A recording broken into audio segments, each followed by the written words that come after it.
Kali ini kita akan membahas materi mengenai manajemen pemasaran bank syariah.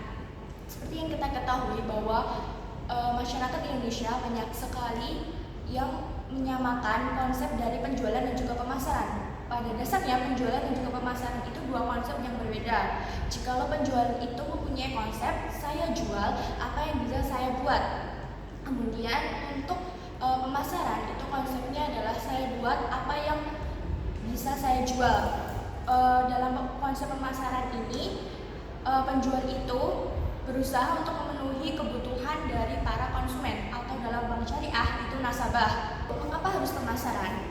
Pemasaran itu yang pertama itu untuk memacu kebutuhan, yaitu sehingga bisa menarik para nasabah untuk menggunakan produk secara berulang-ulang. Kemudian yang kedua yaitu memaksimumkan kepuasan konsumen melalui berbagai kebutuhan atau keinginan dari para nasabah. Yang ketiga yaitu memaksimumkan pilihan ragam produk. Seperti yang kita ketahui, masyarakat Indonesia itu mudah sekali bosan. Jadi dengan cara menyediakan beragam sekali produk bisa menjadi pilihan bagi para konsumen atau nasabah. Kemudian yang terakhir yaitu memaksimumkan mutu hidup dengan memberikan berbagai kemudahan yang efisien kepada para nasabah.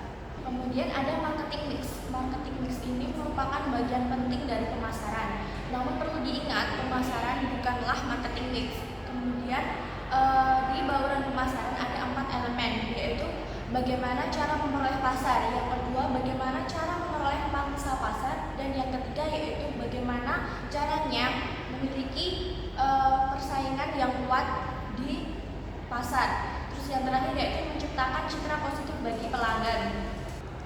Lalu konsep marketing pertama kali diperkenalkan oleh Jerome McCarthy, yaitu ada 4P: product, price, promotion, dan juga place. Yang ini merupakan bagian dari si penjual. Kemudian ada 4C, yaitu customer solution, customer cost, convenience, dan juga communication. Mari kita bahas tentang 4P. Yang pertama ada produk. Bagaimana cara penjual itu menghasilkan produk yang sesuai dengan kebutuhan para pelanggan. Yang kedua yaitu price. Apakah harga tersebut bisa menarik perhatian para pelanggan. Kemudian yang ketiga yaitu place, tempat. Tempat tersebut apakah bisa strategis dan bisa dijangkau oleh semua kalangan. Kemudian yang terakhir yaitu promotion. Bagaimana cara mengkomunikasikan produk tersebut ke pasar dan juga kepada para pelanggan. Kemudian 4P ini akan maksimum ketika para penjual itu memperhatikan dari 4C, yaitu yang pertama adalah customer solution, di mana customer solution ini apakah produk tersebut menjadi solusi bagi para pelanggan ataupun nasabah untuk memenuhi kebutuhan mereka. Yang kedua yaitu customer cost, apakah biaya tersebut sesuai dengan produk yang diberikan oleh para penjual. Yang ketiga yaitu convenience, yaitu kenyamanan, apakah produk tersebut bisa membuat nyaman dan juga aman bagi para pelanggan yang menggunakannya. Dan yang terakhir yaitu communication, dari para penjual tersebut apakah bisa mengkomunikasikan produknya untuk dipasarkan di pangsa pasar. Kemudian bauran pasar itu ada produk, place, price, dan juga promosi. Ada beberapa elemennya. Yang pertama yaitu produknya, mengenai kualitas produknya, desain, ciri khas dari produk tersebut. Kemudian ada nama mereknya yang bisa diingat oleh para pelanggan ataupun nasabah. Kemudian kemasan, ukuran, dan juga garansi. Kemudian terkait dengan price itu ada diskon, ada periode pembayaran, harga murah itu bisa bersaing di pasaran, dan juga rabat. Kemudian ada place, yaitu mengenai lokasi, transportasi, kemudian distribusi, strategi, dan juga rasa nyaman. Kemudian yang terakhir yaitu ada promosi. Promosi itu mengenai tentang tenaga penjualan, iklan, dan juga produk public relation. Kemudian ada 5 tingkatan penawaran produk. Yang pertama yaitu manfaat inti atau core benefit, yaitu bagaimana penjual ini mengetahui manfaat inti yang sesungguhnya yang dicari oleh konsumen ketika pelanggan mereka membeli produknya. Yang kedua adalah produk dasar atau basic product, di mana pengasah harus mengubah manfaat itu menjadi produk dasarnya. ketiga adalah produk yang diharapkan atau expected product, yaitu pembeli itu lebih mengharapkan mengenai set atribut atau kondisi yang diharapkan oleh para pembeli. Dan yang keempat yaitu produk dengan nilai tambah atau augmented product, yaitu di mana pemasar itu menyediakan sesuatu yang melebihi harapan konsumen. Kemudian yang terakhir yaitu potensi produk atau potential product, yaitu di mana penyedia produk ataupun jasa mencari sesuatu yang bisa melampaui semua harapan dari pelanggan untuk menyenangkan pelanggan dan juga membedakan penawaran mereka dari pesaing-pesaingnya. Kemudian terkait dari promotion atau promosi. Promosi ini digunakan oleh perusahaan untuk dapat mengkomunikasikan produknya di pasaran. Komunikasi pemasaran ini bisa disebut juga dengan aktivitas untuk dapat membujuk, merayu atau mempengaruhi pasaran untuk dapat menarik konsumen ataupun pelanggan untuk dapat membeli, mencoba ataupun loyal terhadap produk. Kemudian ada 7M komunikasi pemasaran. Yang pertama ada mission, yaitu apa tujuan yang dicari perusahaan. Kemudian yang kedua yaitu market target, yaitu target pasar. Apa sasaran dari target pasar atau pasar konsumen. Yang ketiga yaitu message atau pesan, yaitu pesan apa sih yang ingin disampaikan oleh penjual untuk dapat menjual produknya. Kemudian ada media atau saluran komunikasi. Media apa yang ingin disalurkan kepada pasaran, misalnya media massa, media sosial ataupun media cetak. Kemudian ada mix atau bauran promotion, terdiri atas 5 unsur utama yang nanti akan kita bahas selanjutnya.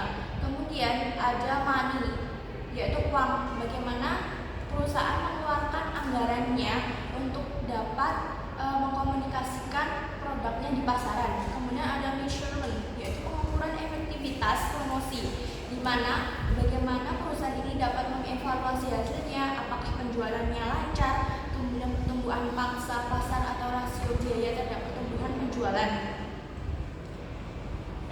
Kemudian ada yang terakhir unsur bauran promosi. Yang pertama ada advertising atau periklanan, yaitu saluran berupa penyajian atau promosi dari non-personal atas ide, barang dan jasa yang dilakukan oleh perusahaan sponsor tertentu. Kemudian ada sales atau promotion, yaitu promosi penjualan, yaitu insentif jangka pendek yang mendorong keinginan mencoba atau membeli suatu produk. Yang ketiga yaitu ada public relation atau kehumasan, yaitu program ini dirancang untuk mempromosikan atau melindungi citra produk dari perusahaan. Kemudian ada personal selling, yaitu di mana interaksi secara langsung dari penjual atau pemilik produk tersebut kepada si pelanggan untuk dapat mengetahui minatnya, kemudian menjawab pertanyaan yang sekiranya para pelanggan itu belum mengerti tentang produk yang dipasarkan. Kemudian ada direct marketing, yaitu pemasaran langsung, penggunaan surat, telepon, faksimile, email atau pendukung non personil yang digunakan untuk berkomunikasi secara langsung dengan mendapatkan tanggapan langsung dari pelanggan. Sekian, terima kasih dari materi manajemen bank syariah. Semoga bermanfaat bagi yang menonton. Di sini saya akan menjelaskan materi mengenai manajemen dana bank syariah. Manajemen dana bank syariah terdapat 4 sumber dana bank syariah, yaitu yang pertama adalah modal, yang kedua titipan wadiah, dan yang ketiga adalah investasi mudharabah, dan yang keempat adalah investasi khusus atau mudharabah muqayyadah.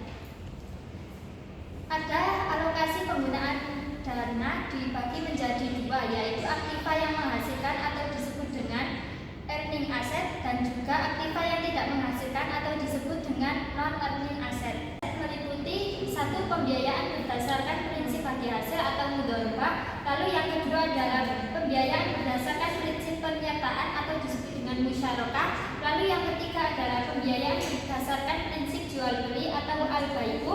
Lalu yang keempat adalah pembiayaan berdasarkan prinsip sewa, ijarah dan juga ijarah mutahiyah. Lalu yang terakhir adalah surat berharga syariah dan juga investasi lainnya. Non earning asset yaitu meliputi ada 3. Yang pertama aktiva Lalu yang kedua adalah pinjaman atau disebut juga dengan KOR. Lalu yang ketiga adalah penanaman dalam investasi tetap. Sumber dan juga alokasi pendapatan di bank syariah, yaitu yang pertama dari bagi hasil, lalu yang kedua adalah dari keuntungan atau margin, yang ketiga dari hasil sewa atau ujrah, dan yang keempat adalah dari fee dan juga biaya administrasi dan atas jasa-jasa lainnya. Pembagian keuntungan dapat dilakukan dengan revenue sharing atau juga profit dan juga loss sharing. Akan dalam sumber dana bank syariah ada KOR, yaitu KOR pinjaman tanpa ada kelebihan apapun yang wajib dikembalikan. Contoh dari produknya adalah dana talangan haji. Lalu Qardul Hasan, yaitu pinjaman kebaikan tanpa ada kelebihan apapun yang sejak awal diniatkan untuk tidak ditagih jika peminjam tidak mampu mengembalikannya. Contohnya adalah pinjaman dalam program pemberdayaan kaum duafa. Lalu wadiah yang amanah, yaitu titipan aset atau barang yang tidak boleh dimanfaatkan oleh bank.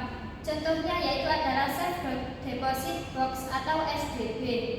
Lalu kafalah atau peminjam atas suatu transaksi atau proyek nasabah kepada pihak ketiga. Contoh produk adalah bank garansi, letter of credit dan juga SKBDN. Lalu ada alat wakalah, adalah perwakilan nasabah untuk melakukan sesuatu yang dimintakan nasabah. Contoh produknya adalah layanan investasi oleh treasury, remittance, transfer, payment atau seller. Lalu hawalah, pengambilan tanggung jawab atau utang nasabah pada pihak lain. Contoh dari produknya adalah invoice financing atau buyer. Lalu ada akad ron, yaitu penggadaan aset atau barang nasabah yang disimpan oleh bank. Contoh produknya adalah gadai emas.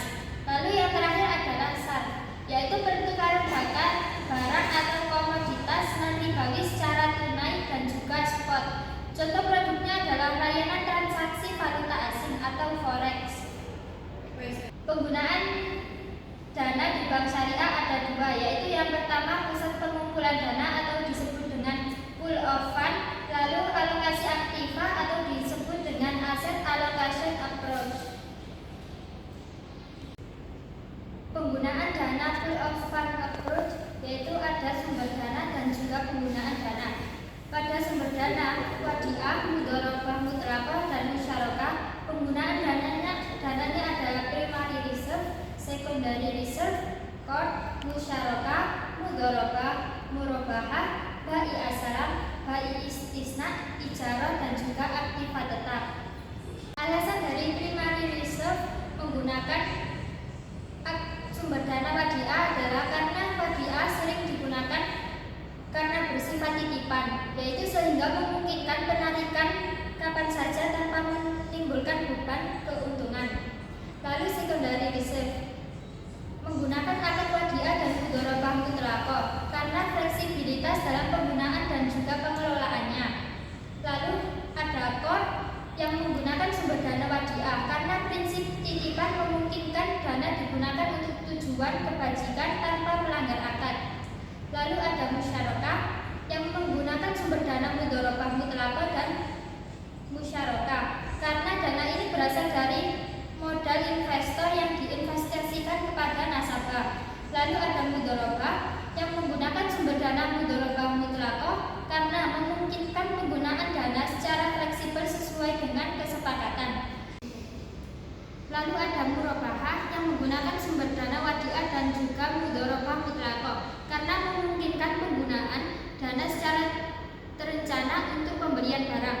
Lalu ada bai asalam, yaitu sumber dananya menggunakan mudharabah mutlaqah karena dana ini sering diinvestasikan dalam sektor real.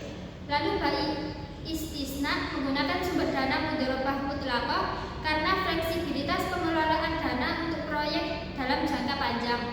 Lalu ada ijarah yang menggunakan sumber dana wadiah atau mudharabah mutlaqah karena dana tersebut dapat digunakan untuk membeli aset sewa. Lalu ada aktiva tetap yang menggunakan sumber dana wadiah karena dana ini lebih stabil dan juga tidak terikat pada skema bagi Dari kriteria khusus special project yaitu biasanya memiliki kriteria atau persyaratan yang spesifik seperti tujuan proyek, jangka waktu, dan juga jenis aset yang digunakan. Mudharabah muqayyadah dengan batasan-batasannya yaitu sangat cocok untuk jenis proyek seperti ini. Pengelolaan resiko dengan adanya batasan dalam akad mudharabah muqayyadah. Resiko proyek dapat lebih terukur dan juga dapat dikelola. Lalu ada penggunaan asset allocation approach, yaitu pendekatan alokasi aktiva. Ada sumber dana wadiah, mudharabah mutlaqah, mudharabah muqayyadah, dan juga musyarakah. Untuk penggunaan dananya ada primary reserve, secondary reserve, core, murabahah, bai asalah, bai istisna, dan juga ijarah, mudharabah, musyarakah, dan juga aktiva tetap.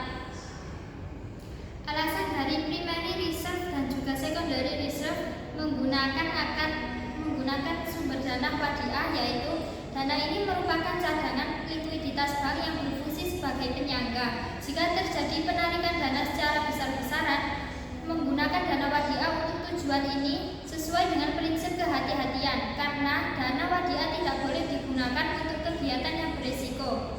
Core, yaitu akad core adalah pinjaman tanpa bunga. Penggunaan dana wadiah untuk pembiayaan core memungkinkan bahwa bank menyalurkan dana kepada nasabah yang membutuhkan tanpa membebankan bunga. Lalu murabahah, bai asalam, bai istisna, dan juga ijarah.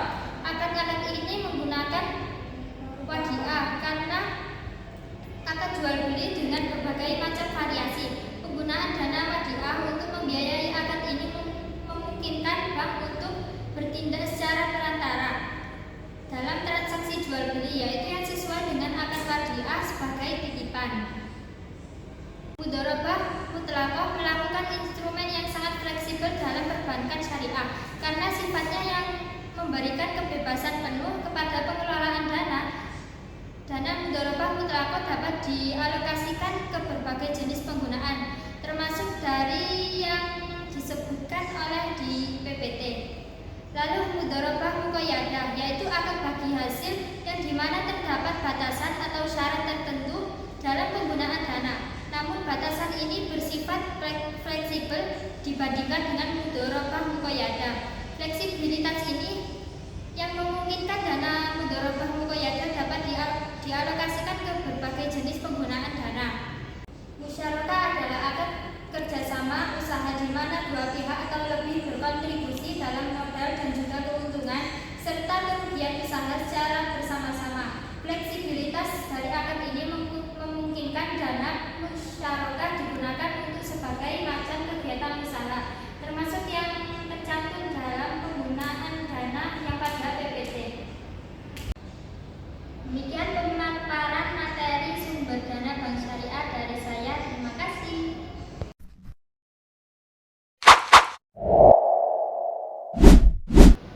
Selanjutnya adalah manajemen permodalan. Apa itu modal bank? Modal bank adalah dana yang diinvestasikan oleh pemilik dalam rangka pendiri badan usaha yang dimaksudkan untuk membiayai kegiatan usaha bank di samping untuk memenuhi regulasi yang ditetapkan oleh otoritas moneter. Modal merupakan aspek penting dalam pendirian bank syariah. Modal adalah sesuatu yang mewakili kepentingan pemilik dalam suatu perusahaan. Adapun juga fungsi modal bank. Yang pertama ada fungsi operasional. Adalah modal yang diperlukan untuk menjalankan kegiatan operasional bank, termasuk membiayai kebutuhan gedung dan inventaris. Yang kedua ada fungsi perlindungan. Adalah modal berfungsi sebagai penyangga untuk menyerap kerugian yang mungkin terjadi, melindungi nasabah dan risiko kerugian. Yang ketiga ada fungsi pengaturan. Modal membantu dan memenuhi ketentuan permodalan minimum yang penting untuk menjaga kepercayaan masyarakat. Terus modal bagi bank dibagi menjadi dua kategori utama. Yang pertama ada first tier capital atau modal utama. Ini terdiri dari modal inti utama atau common equity first tier yang mencakup saham biasa dan laba saham dan laba ditahan. Modal ini berkualitas tinggi dan berfungsi sebagai penyangga utama terhadap kerugian. Bank diharuskan memiliki minimal 4,5% dari aset tim bank menurut risiko atau ATMR untuk modal inti utama dan total 6% untuk modal inti. Yang kedua, modal pelengkap atau second tier capital. Ini menyangkut instrumen yang lebih rendah kualitasnya seperti utang subordinasi dan saham preferen kumulatif.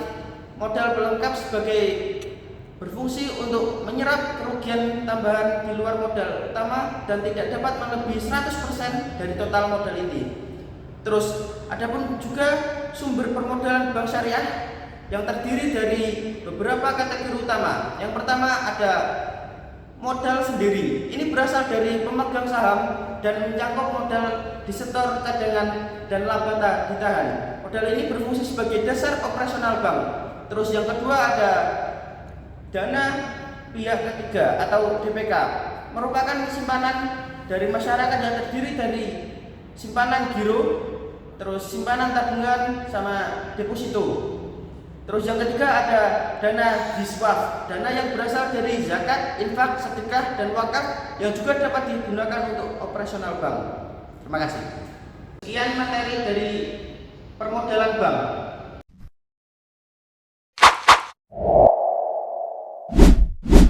Kali ini saya akan membahas materi tentang manajemen pembiayaan pada bank syariah. Manajemen pembiayaan merupakan bagian penting dalam operasional bank syariah yang melibatkan pengelolaan dana untuk kegiatan ekonomi produktif maupun konsumtif berdasarkan prinsip-prinsip syariah. Bank syariah memiliki peran strategis dalam mendukung perekonomian melalui pembiayaan yang beretika, adil, dan bebas dari unsur riba. Dalam manajemen pembiayaan syariah memiliki beberapa akad. Yang pertama yaitu ada tabaruk, akad untuk transaksi jangka panjang bukan untuk keuntungan seperti qard, rahan, hiwalah, wadiah, wakalah, kafalah, hibah, wakaf, hadiah, dan sedekah. Yang kedua yaitu ada tijaroh, akad untuk transaksi bisnis atau komersial boleh mengambil keuntungan seperti kontrak kepastian alami atau NCC, pengembaliannya bisa dipastikan seperti murabahah, salam, istisna, dan ijarah. Lalu ada kontrak ketidakpastian alami atau MUC, pengembaliannya tidak bisa dipastikan seperti musyarakah, mudharabah. Lalu bagaimana peran pembiayaan dalam sistem bank syariah? Karena pembiayaan merupakan sumber pendapatan utama bank syariah, maka semakin tinggi tingkat pembiayaan kesehatan, semakin tinggi pula keuntungan bank. Lalu pada FDR atau financing to deposit ratio, bank syariah umumnya lebih tinggi dibandingkan LDR atau loan to deposit ratio bank konvensional. Manajemen pembiayaan juga memiliki beberapa produk, yaitu pada skim jual beli ada bai nakdan atau tunai, bai muajal atau angsuran, bai salam atau pembelian barang yang belum ada, bai istisna pemesanan barang yang belum ada, murabahah jual beli dengan keuntungan yang disepakati, salam pemesanan barang yang belum ada dengan harga yang telah disepakati, lalu ada istisna pemesanan barang yang dibuat berdasarkan pesanan dengan harga yang telah disepakati. Lalu pada skim bagi hasil ada musyarakah, kerjasama usaha antara bank dan nasabah dengan share masing-masing. Ada mudharabah, bank sebagai pengelola dana, nasabah sebagai pemilik dana. Lalu pada skim ijaroh ada ijaroh murni, sewa tanpa pengalihan kepemilikan, dan ijaroh muntahiyah bitamlik atau IMBT, sewa dengan opsi pembelian. Lalu bagaimana proses manajemen pembiayaan? Yang pertama ada analisis kelayakan nasabah, meliputi aspek keuangan, kemampuan usaha, dan rekam jejak nasabah. Yang kedua, pengawasan. Bank mengawasi penggunaan dana untuk memastikan pembiayaan digunakan sesuai tujuan. Yang ketiga, pengelolaan risiko. Penilaian risiko dilakukan untuk mencegah pembiayaan bermasalah. Lalu, bagaimana tantangan dalam manajemen pembiayaan? Yaitu yang pertama ada persaingan dengan bank konvensional. Biasanya produk dan layanan bank konvensional itu lebih fleksibel. Yang kedua yaitu pemahaman masyarakat yang terbatas. Karena banyak masyarakat yang belum memahami konsep syariah dengan baik. Yaitu yang ketiga ada risiko pembiayaan bermasalah atau non-performing financing atau NPF. Biaya pembiayaan macet menjadi tantangan besar. Lalu apa saja jenis-jenis pada pembiayaan syariah? Yaitu yang pertama ada pembiayaan modal kerja syariah, yang kedua ada pembiayaan investasi syariah, yang ketiga ada pembiayaan konsumtif syariah, yang keempat ada pembiayaan sindikasi, yang kelima ada pembiayaan berdasarkan takeover, yang keenam ada pembiayaan letter of credit (LOC).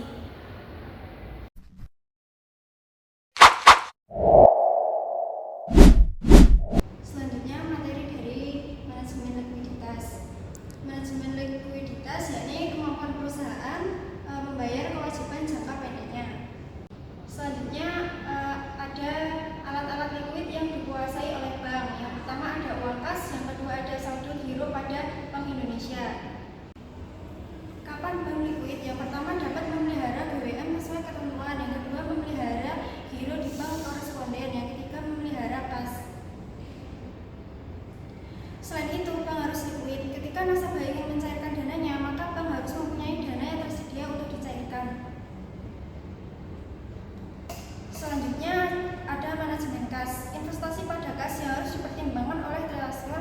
Yang pertama menjaga likuiditasnya. Likuiditas harus banyak. Yang kedua, jika banyak uang yang tertanam dalam kas, penurunan tingkat profitabilitas. Selanjutnya pendekatan kas forecast. Yang pertama ada metode penerimaan dan pembayaran. Yang kedua ramalan aliran dana-dana. Selanjutnya ada estimasi kebutuhan likuiditas, yaitu aset. Dan yang pertama ada liquid yang bisa dicairkan, dan yang kedua ada non liquid yang tidak bisa dicairkan. Yang terakhir ada prediksi pertumbuhan beban. Selanjutnya ada alokasi dana atau investasi nasabah di bank umum. Dasar pertimbangan sumber dana atau jenis investasi. Yang pertama ada primary reserve cash saldo Bank Indonesia dan saldo bank lain. Yang kedua ada secondary reserve SWBI dan surat berharga jangka pendek. Yang ketiga ada financing, mudharabah, musyarakah, murabahah, salam, istisna. Yang selanjutnya ada core, pembiayaan tanpa imbalan, dan yang terakhir ada fixed asset, gedung kantor, alat kantor, ATM, komputer, dan kendaraan. Selanjutnya ada instrumen likuiditas. Yang pertama ada giro wajib minimum, yang kedua ada clearing, yang ketiga pasar uang antar bank berdasarkan prinsip syariah. Selanjutnya sertifikat wadiah Bank Indonesia, dan yang terakhir fasilitas pinjaman jangka pendek syariah. Sekian pemaparan materi manajemen likuiditas dari saya. Sekian, terima kasih.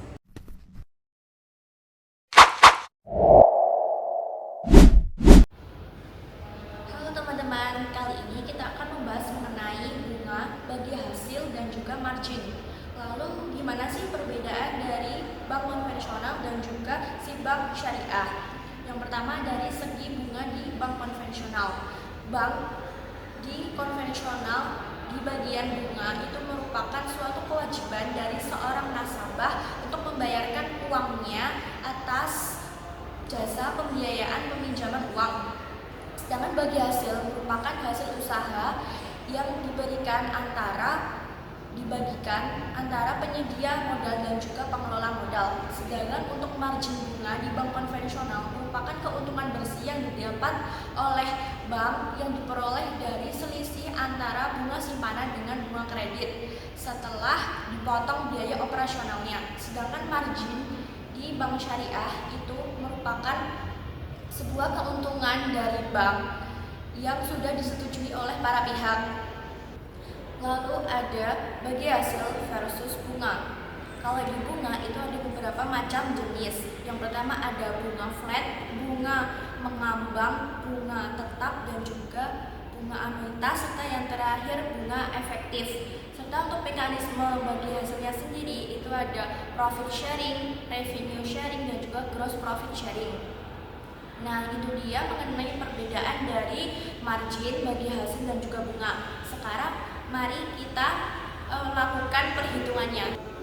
Nah, kali ini kita akan membahas mengenai perhitungan nisbah funding. Di sini ada studi kasus di mana Bapak Ari memiliki deposito mudharabah di Bank Kita Syariah dengan saldo 25 juta dengan jangka waktu 1 tahun atau 12 bulan dengan porsi nisbah nasabah 55%. Lalu kita masukkan dulu ya saldonya, yaitu sebesar sebesar 25 juta. Kemudian nisbah nasabah itu porsinya 55%. Kemudian diketahui DPK mudharabahnya itu 1,5 triliun, maka kita masukkan dengan pendapatan bank itu sebesar 12 miliar. Lalu bagaimana cara menghitung bagi hasilnya? Maka nisbah nasabah sebesar 55% dikali dengan pendapatan bank sebesar 12 miliar, maka ketemu hasilnya yaitu 6,6 miliar. Lalu 25 juta ini dibagi dengan total saldo DPK mudharabah yaitu sebesar 1,6667. Lalu kita bagikan saja 6,6 miliar ini dibagi dengan 1,6667. Ketemu hasilnya yaitu 110.000. Maka bagi hasil dari mudharabah yang didapat oleh Bapak Ari sebesar 110.000. Lalu kita akan menghitung mengenai equivalent rate-nya. Dia ada dengan cara bagi hasil tadi 110.000 dikali dengan jangka waktunya yaitu sebesar 12 bulan. Lalu dibagi dengan saldonya, maka kita ketemu sebesar 5%. Kemudian yang kedua, kita akan membandingkannya dengan tabungan wadiah. Studi kasus tidak ada perintah mengenai nisbah pendapatan maupun DPK-nya, maka keterangannya yaitu berdasarkan tabel di samping bonus wadiah itu sebesar 100.000 dihitung dengan metode bebas. Maka dari itu saya melabelkan 100.000 untuk bonus tabungan wadiah. Ini kadang-kadang merupakan kebijakan bank yang sudah mengaturnya. Namun nanti bank akan mengukur yang akan didapat oleh nasabah. Maka kita akan menghitung langsung dari equivalent rate dari tabungan syariah wadiah, yaitu dengan cara bonus 100.000 ini dikali dengan jangka waktunya yaitu 12 bulan dibagi dengan saldonya yaitu, maka akan menghasilkan equivalent rate sebesar 5%. Kemudian kita akan menghitung tabungan konvensional yaitu mengenai bunga yang didapatkannya. Karena di sini rate bunganya sudah diketahui 5%, maka kita tinggal masukkan saja. Lalu 25 juta ini dikali dengan hasil perhitungan equivalent rate-nya yang 5% dibagi dengan 12, maka ketemu hasilnya 104.167.000 rupiah.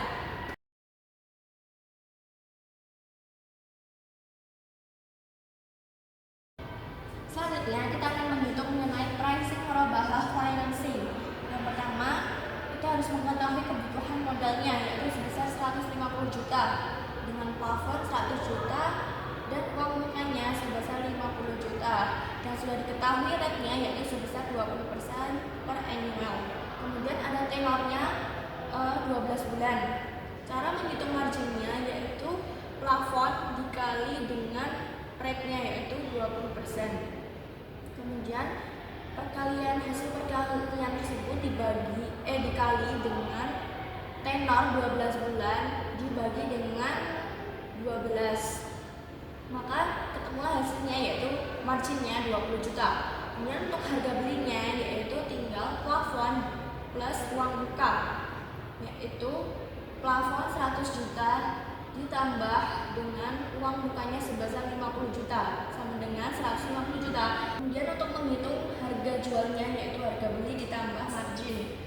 Harga beli sebesar 150 juta ditambah dengan marginnya yaitu 20 juta, maka ketemulah 170 juta. Untuk menghitung utang murabahah dari harga jual itu sebesar 170 juta dikurangi dengan 50 juta. Jadi hasilnya 120 juta. Untuk angsuran per bulan yang harus dikeluarkan oleh nasabah itu dari utang murabahah 120 juta dibagi dengan tenornya 12 bulan, maka ketemu 10 juta. Lalu perhitungan pricing mudharabah musyarakah financing. Di sini nasabah itu terikat pada nisbah baitul hasil ya. Lalu kebutuhan modalnya antara musyarakah dan juga mudharabah di sini sama yaitu 150 juta. Plafonnya pun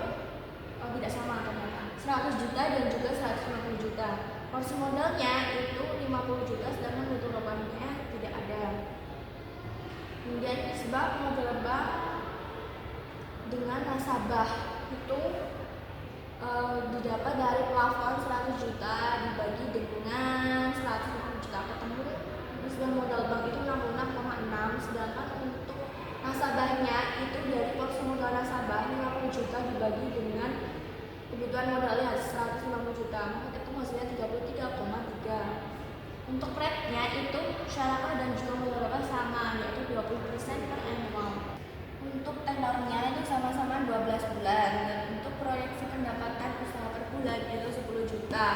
Maka bagaimana cara menghitung target bagi hasil bank per bulan, yaitu dengan cara plafon dikali dengan rate-nya 20%, lalu hasilnya akan dibagi dengan 12 bulan, maka ketemu hasilnya 1.166.667 rupiah. Sedangkan untuk mudharabah itu plafon yaitu sebesar 150 juta dikali dengan rate-nya 20% dan dibagi dengan 12, maka ketemu hasilnya 2.500.000 rupiah.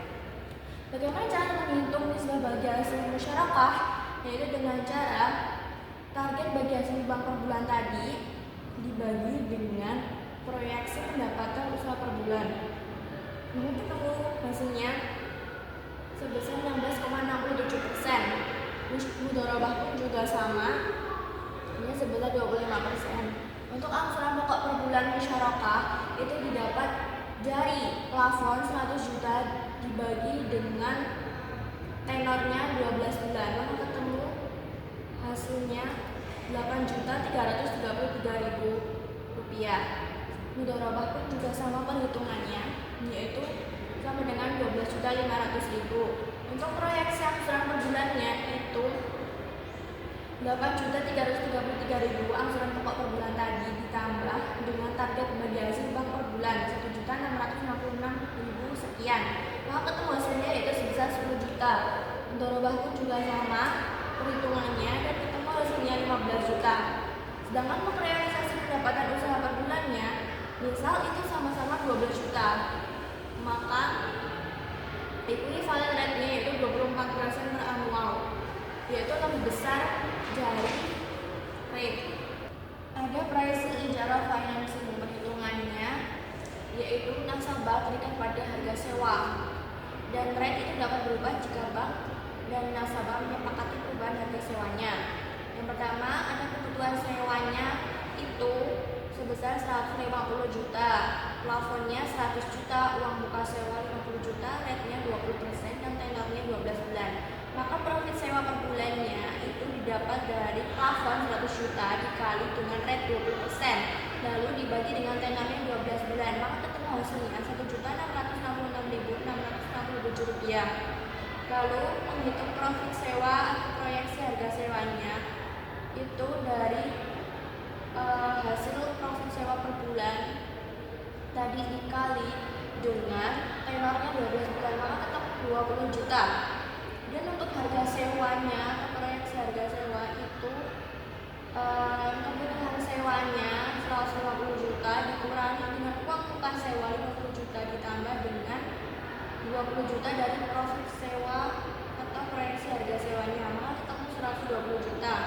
Perhitungan dari harga sewa bulannya pun juga sama caranya, namun perbedaannya dalam ada pembagiannya, yaitu setelah ketemu 150 juta dikurangi dengan uang muka sewa 50 juta itu dibagi dengan hasil antara tenor 12 bulan ditambah dengan profit sewa per bulannya, maka ketemu hasilnya 10 juta.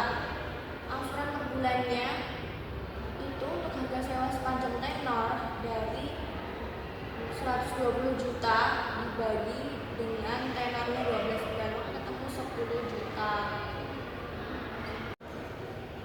Cara menghitung profit sharing dari laporan laba rugi PT Bank Syariah Sapen. Yang pertama diketahui mengenai pendapatan bagi hasil itu sebesar 700.000, pendapatan atas keuntungan 400.000, pendapatan IPS 300.000. Maka seluruh total ini dijumlah maka menghasilkan 1.400.000. Kemudian untuk biaya-biaya yang dikeluarkan oleh bank, ada biaya operasional sebesar 500.000, biaya personal biaya 300.000, dan biaya umum itu 50.000. Maka total dari keseluruhan ini juga dijumlah adalah 850. Maka ini 1.400.000 dikurangi dengan 850.000, maka hasilnya 550.000. Ini labanya. Maka ini bisa disebut juga dengan dari profit sharing yang akan dibagikan antara bank dan juga si nasabah. Selanjutnya menghitung revenue sharing, karena kita sudah mendapatkan tadi subtotal pendapatan dari bank sebesar 1.400.000, maka kita kurangkan dengan pendapatan fee base. Mengapa demikian? Karena fee base ini dianggap bukan bagian dari pendapatan terhadap mitra atau nasabahnya, dan dianggap ini merupakan milik dari perusahaan atau bank. Kemudian didapatkannya 1.100.000 dari pengurangan 1.400.000 dikurangi dengan 300.000 ini. Kemudian biaya operasionalnya pun juga tadi sudah kita dapatkan 550.000. Maka revenue sharing yang didapatkan antara si bank dan juga si nasabah itu 1.100.000 dengan kesepakatan pembagiannya.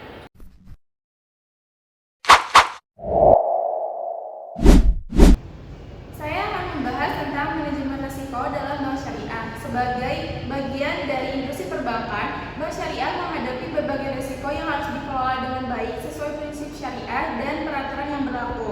Masuk kepada pengertian manajemen risiko.